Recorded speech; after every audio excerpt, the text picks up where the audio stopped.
तो पूरा तो पढ़ चुके हैं अपना। अब एक बार रीडिंग मार लेते हैं एनसीईआरटी की। तो शुरू करते हैं। How wonderful is the living world, the wide range of living types is amazing, the extraordinary habitats in which we find living organisms, be it cold mountains, deciduous forest, oceans, freshwater lakes, desert, hot spring, leave us speechless. The beauty of galloping horses, migrating birds, valley of flowers, or the attacking shark evokes away and a deep sense of wonder. The ecological conflict between the corporate uh, and corporation among members of a population and among population of a community, or even molecular traffic inside the cell, uh, us deeply reflect what indeed is life. The question has two implied uh, question within it. The first is technical, and one seeks to answer what is living as opposed to the non-living. The second is philosophical one, seeks to answer what is purpose of life is. As scientists, we shall not attempt answering the second question. We will try and reflect what is living. तो ये चीज़ें हम पहले तो बता चुके हैं और समझ में आ जाएंगी यार, आसान है भाई, इतना ज़्यादा कुछ नहीं है। और जो समझाना होगा वो मैं बता दूंगा हिंदी में। तो ये तो पढ़ते पढ़ते आ रही हैं भाई, इतना हार्ड नहीं है। हाँ तो पढ़ते हैं। Diversity in the living world. If you look around, you will see a large variety of living organisms, be it potted plant, insects, birds, your pets, or other animals and plants. There is also several organisms that you cannot see with your naked eyes. They are all around us. किसकी बात हो रही है? जो छोटे छोटे microbes होते हैं उनकी। If you were to increase the area, अगर हम एरिया बढ़ा देंगे तो जो ऑब्जर्वेशन है वो भी बढ़ जाएंगी।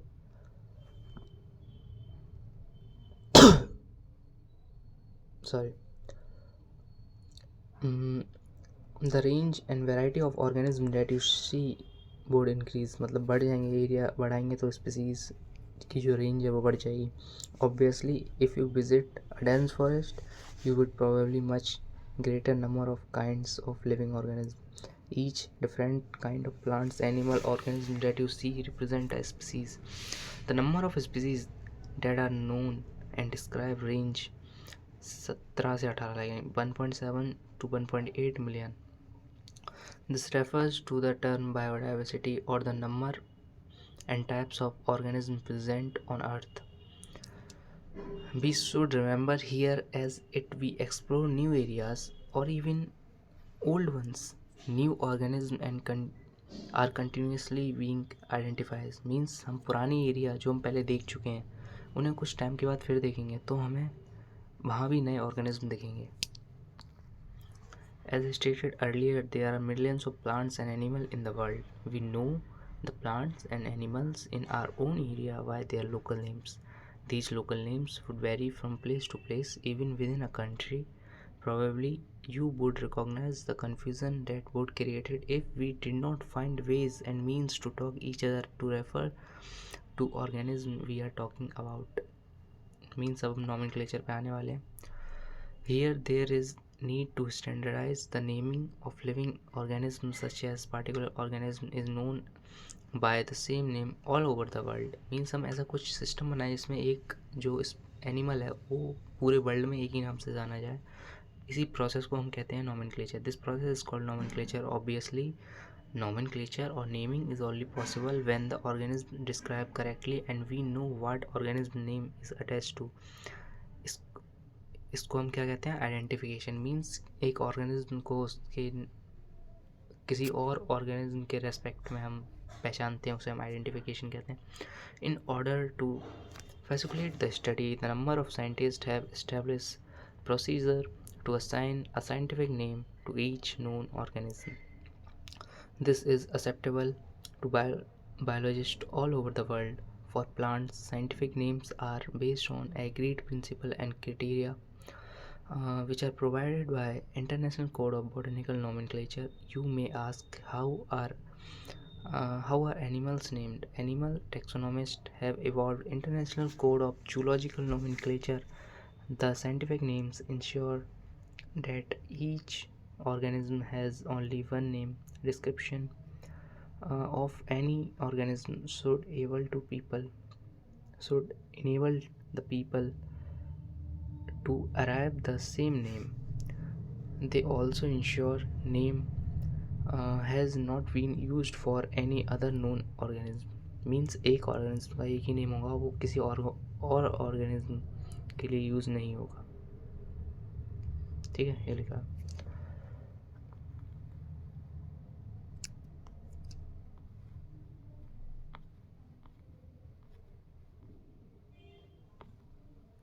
Okay. Biologists follow universally accepted rules to provide scientific name known organism. Each, अब देखो आप बायोनोमियल नोमेनक्लेचर की बात कर रहे हैं. Each name has two component, the generic name, the specific epithet. The system provide name with two component is called binomial nomenclature. This all over system, the naming system used a two-word format was convenient. Means दो word का format था, वो convenient लिया गया था. और ये किसने दिया था? कार्लस लिनस ने दिया था. लेट अस टेक एक एग्जांपल लेते हैं. जैसे मैंगो का है तो मैंगो प्लांट को हम मैंगीफेरा इंडिका कहते हैं, जिसमें जो मैंगीफेरा है, ठीक है, जो मैंगीफेरा है वो है जेनेरिक नेम, और जो इंडिका है वो है स्पेसिफिक एपिथेट. ठीक है. अब कुछ रूल्स हैं. पहला रूल्स कि हमेशा लैटिन में लिखा जाएगा. दूसरा रूल कि ये लैटिन से ड्राइव्ड है और इटैलिक्स में लिखे जाते हैं, और मतलब नेम्स लैटिन में दिए जाते हैं. ठीक है. The first word in a biological name represent genus, मतलब पहला वर्ड जीनस रिप्रेजेंट करता है और सेकंड वर्ड रिप्रेजेंट करता है स्पेसिफिक एपिथेट. तो दोनों वर्ड मिलके बनाते हैं बायोनोमियल नोमेनक्लेचर. ठीक है. जब हम लिख रहे हैं तो हम अंडरलाइन करेंगे. ठीक है. और जब हम प्रिंट करवा रहे हैं तो हम थोड़ा इटैलिक में प्रिंट करवाएंगे. ठीक है. ये चीज़ में दिए. पहला जो जीनस है वो कैपिटल में लिखा जाएगा, उसके बाद जो स्पेसिफिक एपिथेट है वो स्मॉल लेटर में लिखा जाएगा. ठीक है. Name of the author appears after the specific epithet at the end of biological nomenclature written abbreviate from example Mangifera Linn, मतलब जो ऑथर है जिसने दिया है उसका नाम भी ऐड करते हैं हम लिन नाम से. It indicates that the species was first described by Linnaeus, मतलब बताती है कि पहला जो डिस्क्राइब किया था स्पीसीज वो लिनस ने बताया था.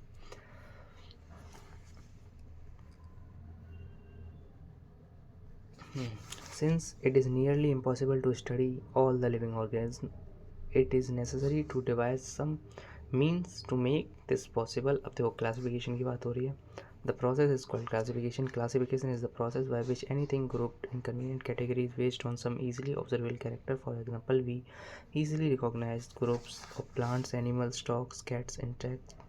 The moment we use any term, we associate certain characters with the organism in that group. What image do you see when you think dog? Obviously, each one of us will see dog, not the cat. Now, if we were think of Elstani, Elstatians, we know what we are talking about. Similarly, we suppose we were say mammals, you would uh, of course think animals with external ears, body hairs likewise. ठीक है. और अगर हम किसी wheat के बारे में सोचेंगे तो वीट की जो इमेज है वो आ जाएगी, ना कि राइस की आएगी. तो इन सब का जो हमारे दिमाग में छप चुकी है इन सब की इमेज. ठीक है.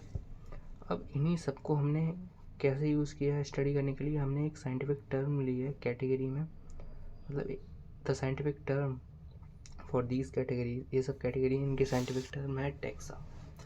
Here you recognize the taxa can indicate category at very different level.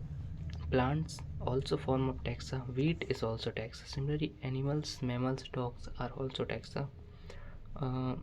But you know that dog is a mammals and mammal are animals. Therefore animals, mammals and dog represent taxa at different levels. मतलब अलग अलग level पे अलग अलग taxa represent करते हैं.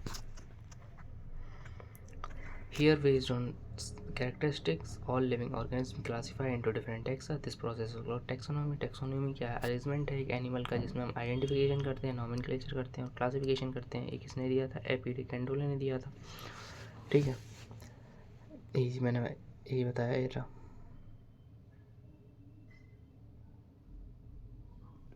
ये लिखा है. ठीक है. Taxonomy is not something human beings have always been interested in knowing more and more about various kinds of organisms, particularly with reference to their own use. In early days, human beings needed to find resources, basic needs, food, clothing, and shelter. Hence, the earliest classification were based on uses of various organisms. Human beings were since long not only interested in knowing about different kinds of organisms and their diversity but also knowing relationship among them. Means अब उनकी phylogeny पे आ रहे हैं. Systematic क्या है? एक taxonomy और जो फाइलोजेनी है उसका जो कॉम्बिनेशन है उसे हम सिस्टमेटिक कहते हैं. इसे किसने दिया था? लिनस ने दिया था. ठीक है, ये सब बुक्स हैं सिस्टम, ये अपनी बुक में दिया था इन्होंने. ठीक है, अब हम देखते हैं टेक्सोनॉमिक कैटेगरीज क्या होते हैं. टेक्सोनॉमिक कैटेगरी मीन्स एक कैटेगरी होती है जो मिलके बनाती है हायरार्की. टेक्सोनॉमिक कैटेगरी में एक रैंक होती है, उसमें आते हैं टेक्सोन. ठीक है, अब टेक्सोनॉमिक कैटेगरीज पूरा देखते हैं. Classification is not single step process but it involves hierarchy of steps with each step represent rank और category. Sorry, since the category is part of overall taxonomic arrangement is called taxonomic categories. All categories together constitute taxonomy hierarchy. Each category refer to unit of classification, in fact represent a rank and is commonly known as taxa. taxa क्या है? Singular. और plural क्या है? Taxa. Taxon singular है और plural है taxa. Taxonomic categories and hierarchy can be illustrated by an example. Insects represent a group of organisms sharing common resources like 3 pairs of jointed legs. It means insects are recognized as concrete objects which can be classified and thus were given rank or categories. Can you name such groups of organisms? जैसे mollusca हो गया. Remember, groups represent by category. Category further denotes rank. Each rank or taxon in fact represent a unit of classification. These taxonomic group categories distinguish biological entities and not merely morphological aggregate. ये तो ऐसी चीज़ें नहीं आती थी. Taxonomic studies of all known organisms have led development common categories. अब देखो कितनी taxonomic categories हैं वो देखेंगे हम. Common categories such as kingdom, phylum, division plant में होता है. ठीक है, class, order, family, genus and species. Total 7 category हैं. All organism include those in a plant. Animal kingdom have species lowest categories. Now question you may ask, how to place animals in various categories. The basic requirement of knowledge. Characters are individual or group of organisms. They helps in identifying similarities and dissimilarities among the individual same kinds of organisms as well as other kinds of organisms. हम सातों category पढ़ते हैं. Taxonomic, एक minute रुकना, इस वाली slide में शायद वो नहीं है कैरेक्टरिस्टिक ऑफ लिविंग ऑर्गेनिज्म, तो हम दूसरी स्लाइड में देखेंगे वो. टेक्सोनॉमिक पहले स्पीसीज के बारे में पढ़ते हैं. ठीक है, taxonomic studies consider a group of individual organisms with fundamental similarities as species. We should able to distinguish one species from other closely related species based on distinct morphological differences. Let us consider Mangifera indica, Solanum turbosum, Panthera leo. All three names, indica, turbosum, leo, represent a specific epithet.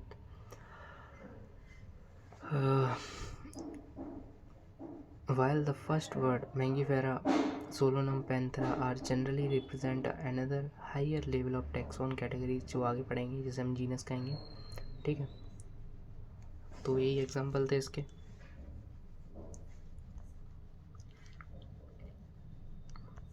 अब देखते हैं genus. Genus होता है जो related species हैं उनका group, उसे हम जीनस कहते हैं, ठीक है।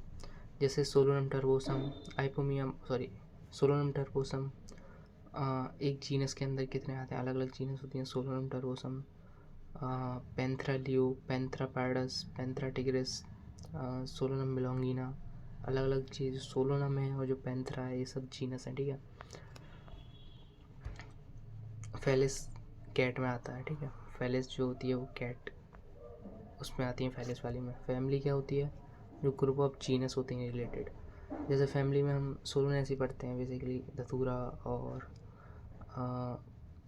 पिटूनिया, सोलोनम, ये सब आती हैं, सोलोनेसी में आती हैं। मालवेसी फैमिली अलग होती है। ऐसी फैलियसी फैमिली होती है, इसमें कैट और लॉयन आते हैं, मतलब पैंथरा और फैली आता है, ठीक है। पढ़ते हैं हम ऑर्डर रिलेटेड फैमिली का होता है, जिसमें हम जो सोलोनेसी फैमिली है अपनी कॉन्वोलेसी है उसमें पॉलीमोनियल्स में आती हैं। कैनिडाई मतलब जिसमें डॉग्स आते हैं, और फेरिडाई जो फैमिली है उसमें वो दोनों आते हैं कार्निवोरा ऑर्डर में। क्लास में हम देखते हैं जो रिलेटेड ऑर्डर होता है, जैसे मैमिलिया में क्या आता है, कार्निवोरा आता है, ठीक है। फाइलम देखो, जो एनिमल्स हैं उनके लिए फाइलम यूज़ होता है और प्लांट्स उनके लिए डिवीज़न होता है, ठीक है। ये सब तो बेसिक चीज़ें हैं। किंगडम पूरा पढ़ेंगे हम नेक्स्ट चैप्टर में, मतलब आने वाले चैप्टरों में। तो यही होता है, देखो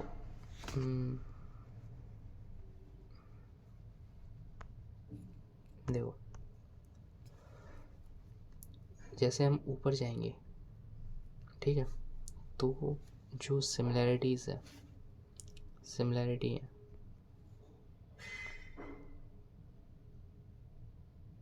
वो डिक्रीज़ करती जाएंगी, ठीक है। जो सिमिलैरिटीज़ हैं वो डिक्रीज़ करती जाएंगी, और जो नंबर ऑफ़ इंडिविजुअल है वो बढ़ता जाएगा, ठीक है। अब ऊपर से नीचे आएंगे तो जो सिमिलैरिटीज़ हैं वो बढ़ती जाएंगी और नंबर ऑफ़ इंडिविजुअल है वो डिक्रीज़ करता जाएगा। ये इसका कर्व है, बस मतलब मेन पॉइंट था, ये बता दिया।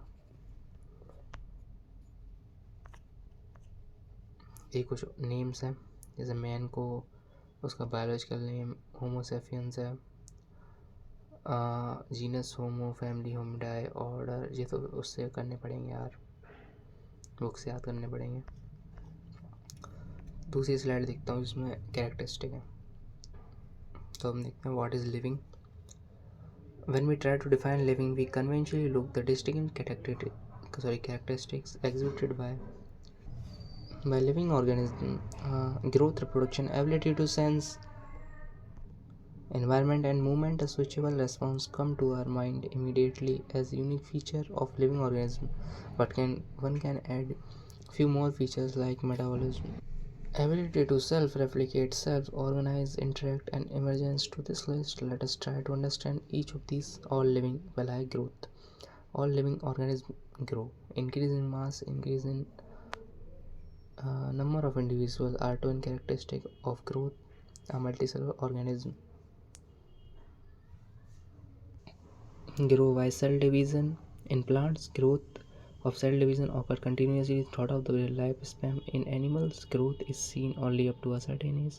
However, cell division occurs certain tissue replace lost cells. Unicellular organisms grow by cell division. One can easily observe this in vitro culture, simply containing media. Number of cells under microscope. In majority of higher animals and plants, growth and reproduction are mutually exclusive events. One must remember that increase in body mass is considered as growth. Non-living things also grow. If we take increase in body mass at certain for growth, uh, uh, mountains, boulders, and sand mounds do grow. Have this kind of growth exhibited by non-living things or object by accumulation of materials in the surface. In living organism, growth from inside. Growth therefore cannot be taken as defining properties of living organism. Condition under which observe all living organisms have to be explained. that we need it characteristic of living organism. A dead organism does not grow means वही है, non living thing भी grow करती है, तो living growth एक defining characteristic नहीं है living organism की। दूसरी देखते हैं रिप्रोडक्शन।